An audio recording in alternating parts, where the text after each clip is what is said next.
आइए सुनते हैं आज की कहानी ठग उन्मूलन अभियान। मिथिला में चोर उचक्कों और ठगों का कभी बहुत जोर था। चोर उचक्कों के इस जोर के कारण ही कोई अजनबी न तो मिथिला जाना चाहता था और न वहां के लोगों से मेलजोल बढ़ाने का ही साहस कर पाता था। मिथिलांचल नरेश ने चोरी और ठगी रोकने के कई उपाय किए, लेकिन सारे विफल रहे। एक दिन उन्होंने गोनू झा से कहा, अब आप ही कोई उपाय करें पंडित जी। राज्य में चोरी और ठगी की घटनाएं इतनी बढ़ गई हैं कि पड़ोस के राज्यों से कोई मिथिला भ्रमण के लिए आना ही नहीं चाहता। मिथिला की कलात्मक तस्वीरों के लिए पहले यहाँ पर्यटकों की भीड़ लगी रहती थी। मिथिला अपने प्राकृतिक रंग निर्माण के लिए अपनी प्रसिद्धि के कारण व्यापारियों को भी आकर्षित करता था। मखाने की खेती में ये क्षेत्र अव्वल है, लेकिन चोरों और ठगों के उत्पात के कारण अब मखाने के व्यापार में भी असर पड़ने लगा है। मिथिला की मछलियां दूर दराज तक के खरीदार ले जाया करते थे, लेकिन मछलियों की मांग भी कम होती जा रही है। यदि यही हाल रहा तो राजस्व में कमी आएगी और हमें नए कर लगाने होंगे। इससे हमारी प्रजा पर अतिरिक्त आर्थिक दबाव आएगा। ये उचित नहीं होगा। मुझे विश्वास है पंडित जी, आप ही कोई ऐसा रास्ता निकालेंगे जिससे मिथिला की प्रजा को इन ठगों, चोरों और लेटोरों से निजात मिल सकेगी। गोनू झा मिथिला नरेश की बातों को स्पष्ट आदेश के रूप में लेते थे। प्रखर बुद्धि और त्वरित सूझ के अपने विशिष्ट गुणों के कारण गोनू झा मिथिला नरेश के दरबार में सभी दरबारियों से भिन्न थे। उनकी इस विशेषता के कारण ही मिथिला नरेश उनका सम्मान करते थे। मिथिला नरेश की बातें सुनकर गोनू झा ने कहा, महाराज, आपका आदेश सिर आंखों पर। बस मुझे राज्य के सुरक्षा प्रहरियों में से कुछ प्रहरी का चुनाव कर उनसे मनचाहा काम लेने की सुविधा प्रदान करें। महाराज ने गोनू झा को यह सुविधा प्रदान कर दी। गोनू झा ने सुरक्षा प्रहरियों में से अपनी पसंद के जवानों को चुनाव किया और उन्हें अपने गांव में ग्रामीण जैसे लिबास में बुलवाया। 3-4 दिनों तक वे उन्हें समझाते रहे कि क्या करना है। इसके बाद वे महाराज के पास गए तथा कहा, महाराज, अब मैं ठगी चोरी निषेध अभियान पर लग गया हूँ। न तो अगले 3 माह तक मैं दरबार में आऊंगा और न ही बताऊंगा कि मैं और मेरे प्रहरी क्या कर रहे हैं, और न ये बात आप किसी भी कारण मुझसे पूछेंगे। महाराज ने स्वीकृति दे दी। गोनू झा ने इन सुरक्षा प्रहरियों को पर्यटकों के भेष में विभिन्न क्षेत्रों के धर्मशालाओं में ठहर जाने का निर्देश दिया तथा राजकोष से मांगकर सबको कुछ कुछ धन भी प्रदान किया। जवानों के चयन में गोनू झा ने एक विशेष नीति अपनाई थी। उन्होंने ऐसे जवानों का चयन किया था जो देखने में मूर्ख लगते थे। 3 दिनों के प्रशिक्षण के दौरान उन्होंने इन जवानों को मूर्खतापूर्ण ढंग से देखने, बोलने आदि की कला भी सिखाई थी। गोनू झा के गांव से थोड़ी दूरी पर एक मवेशी मंडी थी, जहां रविवार को मवेशियों का बाजार लगा करता था। एक सुरक्षा प्रहरी किसान के वेश में उस हाट में भेजा गया। वो दिन भर हाट में घूमता रहा। मूर्खों के से हाव भाव के साथ मवेशियों के पास जाता, उन्हें निहारता, फिर उसके मालिक से उसकी कीमत पूछता, फिर अपनी अंटी से पैसे निकालकर उन्हें सबके सामने गिनने बैठ जाता। फिर कहता कि उसके पास पैसे कम हैं। लगभग 4-5 चक्कर वो पूरे हाट का लगा चुका था। अब वो किसी भी मवेशी के पास रुकता तो मवेशी का मालिक उसे धुतकार कर भगा देता। जा आगे बढ़, लेना न देना आ गया फिर मगज चाटने। हाट में घूम घूम कर थक जाने के बाद वो जवान एक जगह पर बैठ गया। उसने महसूस किया कि उसके आसपास थोड़ी दूरी पर 4 लोग बैठ गए। चुपचाप सबकी भीड़ उसकी तरफ थी। जवान ने फिर अपनी अंटी से पैसों की थैली निकाली और वहां बैठकर उन्हें गिनने लगा। पैसे गिनकर उसने थैली में डाले और थैली अपनी अंटी में रखकर वो फिर से मंडी के चक्कर लगाने लगा। चक्कर लगाते लगाते उसकी नजर एक छोटे से बछड़े पर पड़ी। बछड़े के मालिक से उसका मोल पूछा। पहले तो बछड़े का मालिक उस पर नाराज हुआ, मगर जब उसने अपनी अंटी से रुपए निकालकर दिखाए तो उसने उसकी कीमत 200 रुपए बताई। मोल तोल करने के बाद 150 रुपए में बछड़ा खरीदकर वो जवान उस बछड़े को अपने कंधे पर लाद लिया और गोनू झा के गांव की ओर चलने को हुआ तो जिसने बछड़ा बेचा था वो उसकी मूर्खता पर हंसते हुए पूछा, बड़े मजबूत जवान हो, किस गांव से आए हो? जवान ने चलते हुए कहा, भंडोरा गांव है मेरा। भड़वारा जानते हो ना? वही। इतने में 4 लोग उसके पास के लगभग दौड़ते हुए निकल गए। जवान ने देखा ये वही 4 लोग थे जो कुछ देर पहले उसके पास आकर बैठ गए थे। जवान ने उन्हें देखकर अनदेखा कर दिया और धीमी चाल से वो आगे की ओर चल पड़ा। मवेशी मंडी से थोड़ी दूर निकल जाने के बाद एक मोड़ पर उसने देखा कि एक आदमी उसे रुकने का इशारा कर रहा है, मगर वो उस पर बिना ध्यान दिए धीरे धीरे आगे बढ़ता रहा। उसे इशारा करने वाला आदमी तेज कदमों से चलकर उसके पास आ गया और कहने लगा, कहा गणेश भैया, नाराज छिके, अतेक आवाज दे लो, इशरो के लो, आए ध्यान न दे लो। क्या गणेश भाई नाराज हैं क्या? इतनी आवाज दी, इशारा भी किया, मगर आपने ध्यान ही नहीं दिया, क्यों? जवान अपनी धीमी गति से चलता रहा उस आदमी ने फिर कहा, क्या बात है, बोलते ही नहीं है? तब जवान ने बिना उसकी ओर देखे कहा, मेरा नाम गणेशी नहीं माधो है, माधो झा। हाँ जी, ये बताइए कि ये बकरा कितने में मिला? तुम्हें ये बकरा दिख रहा है? माधो चलते हुए बोला, भाई बाछा कौन कहता है? अरे बकरा और बाछा में अंतर नहीं लगता क्या मेरे पास आंखें नहीं है? क्यों मूर्ख बना रहे हो? वो आदमी अब रोष में बोल रहा था। माधो ने भी उत्तेजित होकर जवाब दिया, एक नहीं 100 बार बाछा।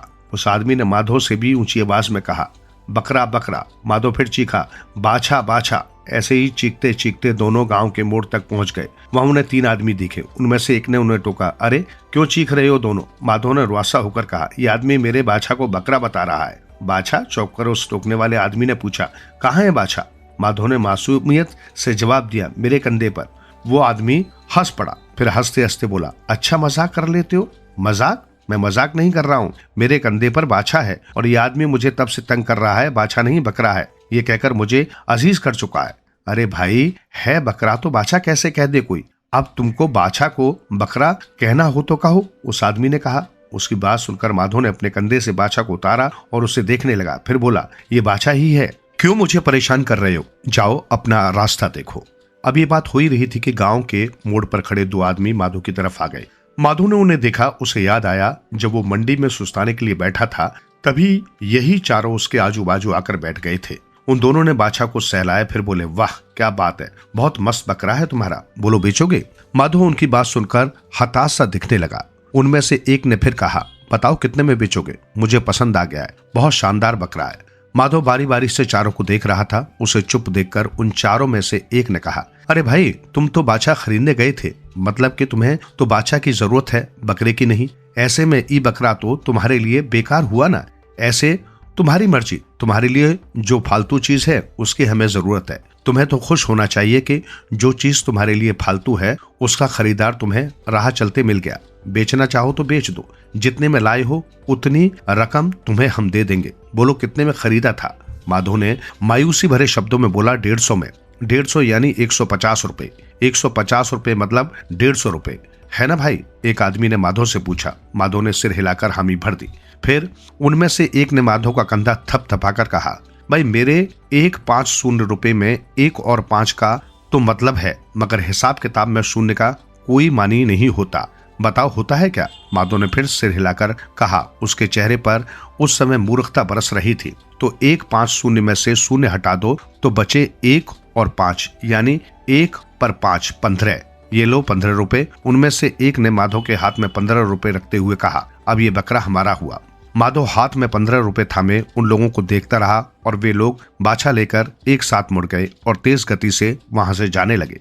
माधो उन लोगों को जाते हुए देखता रहा। जब वे आंखों से ओझल हो गए तब माधो ने गोनू झा के गांव की तरफ अपना रुख किया। उस समय सूरज डूब रहा था। गांव की पगडंडियों के आसपास के पेड़ों पर चिड़ियों की चहचहाट का शोर था। हवा मंथर वेग से बह रही थी। माधो धीरे धीरे चलते हुए गोनू झा के घर आया। उस समय आसमान में सितारे टिमटिमाने लगे थे। आसमान में चांद की मध्यम रोशनी फैल चुकी थी। चांदनी रात में गोनू झा अपने दरवाजे पर खटिया रखकर उस पर अधलेटे से पड़े थे।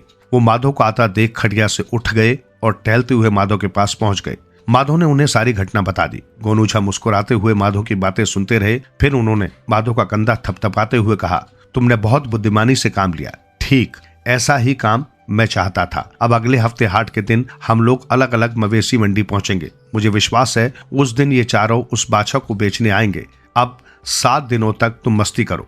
माधो के जाने के बाद गोनू झा ने अन्य रंग रूटों को बुलाया और उनसे जानकारी ली। वे लोग भी अन्य ग्रामीण मंडियों में इसी तरह ठगी के शिकार हुए थे। गोनू झा मुस्कुराते हुए उनकी बात सुनते रहे और अगले मंडी के दिन मंडी में ही मिलने की बात कहकर उन लोगों को विदा किया और फिर सोने चले गए।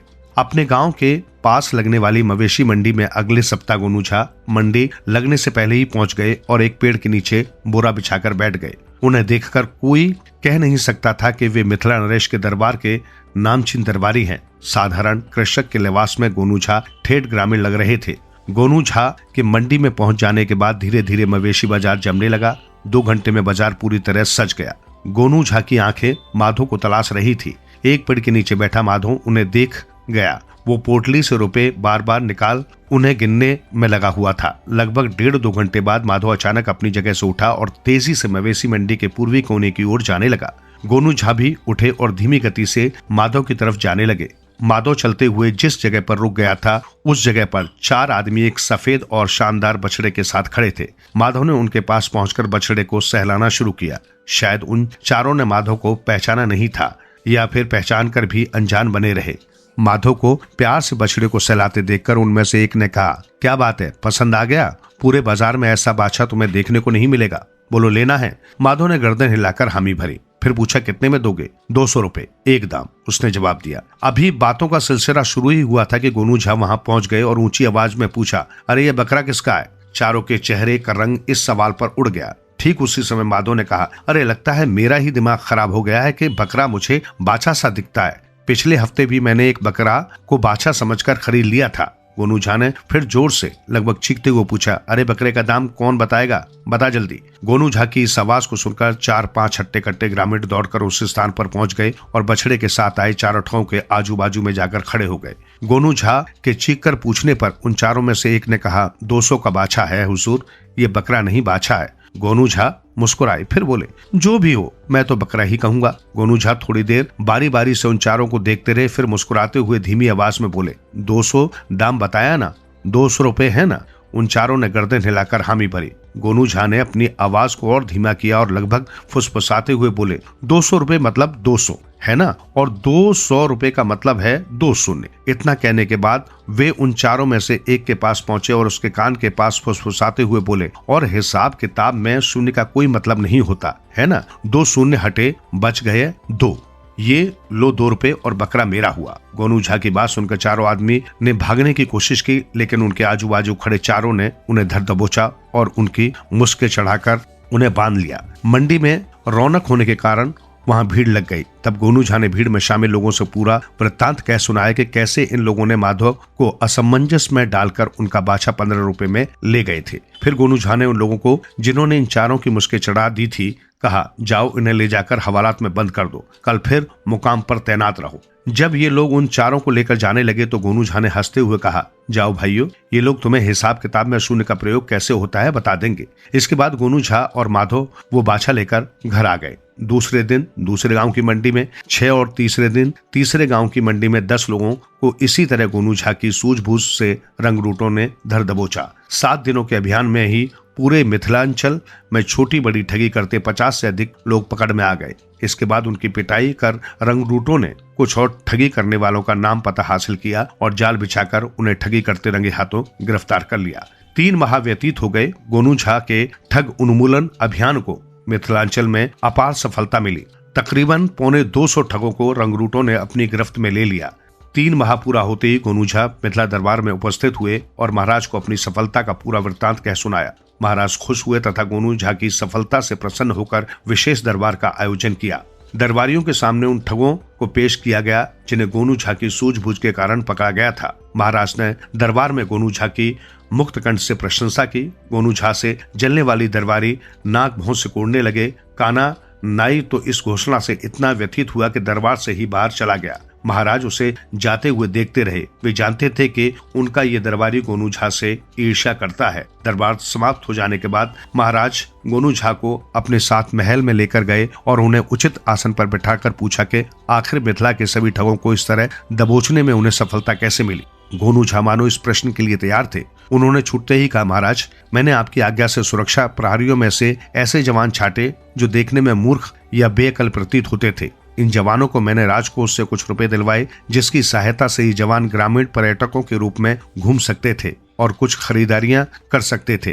3 दिनों तक मैंने इन्हें मूर्ख दिखने और मूर्खतापूर्ण आचरण करने का प्रशिक्षण दिया। पूरे मिथिलांचल को मैंने 7 क्षेत्रों में बांटा और इन 7 क्षेत्रों के लिए 7 केंद्र स्थापित किए। इन जवानों के साथ ही मैंने गांव में लगने वाली मंडियों में ग्रामीण वेशधारी रंगरूटों को तैनात किया। जवानों को मैंने खुला निर्देश दिया कि जब कोई उन्हें ठगने की कोशिश करे तो वे ऐसा दिखाएं कि वे उसके झांसे में आ गए हैं और ठग जाए। रंगरूटों को निर्देश दिया था कि जब कोई जवान ठगा जाए तो वे उसे ठगने वालों को भनक तक लगे बिना उसके घर तक पीछा करें। नाम पता आदि की सूची तैयार कर लें। सच कहे महाराज, मैंने तो अंधेरे में तीर चलाया था जो ठीक निशाने पर लगा। गोनू झा की महाराज ने खूब आवभगत की और उन्हें महल के दरबार तक छोड़ने आए। गोनू झा को विदा करते समय गदगद कंठ से महाराज बोले, पंडित जी, आज से मिथिलांचल ठग मुक्त क्षेत्र घोषित किया जा सकता है ना? गोनू झा ने उन्हें नमस्कार करते हुए कहा, क्यों नहीं महाराज।